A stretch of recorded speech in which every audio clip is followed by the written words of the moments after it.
Hi friends, welcome to our channel. ఈరోజు మనం వంకాయ టమాటా బంగాళదుంప కర్రీ ఎలా చేయాలో తెలుసుకుందాం.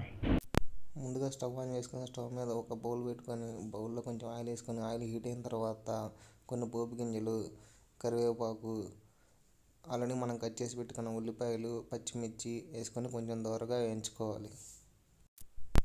వేగిన తర్వాత కొంచెం అల్లం వెల్లుల్లి పేస్ట్ వేసుకొని కొంచెంసేపు వేయించుకోవాలి. తర్వాత ఆల్రెడీ మనం కట్ చేసి పెట్టుకున్న బంగాళదుంపలు అందులో వేసుకొని కొంచెంసేపు ఉడికించుకోవాలి. అవి కాస్త ఉడికిన తర్వాత ఆల్రెడీ మనం కట్ చేసి పెట్టుకున్న వంకాయ ముక్కలు, టమాటా ముక్కలు అందులో యాడ్ చేసుకొని కొంచెం ఉప్పు, కొంచెం పసుపు యాడ్ చేసుకొని కొంచెంసేపు మగ్గించాలి. టేస్ట్ కోసం అందులో కొంచెం మునక్కాయ ముక్కలు కూడా యాడ్ చేసుకుంటే బాగుంటుంది.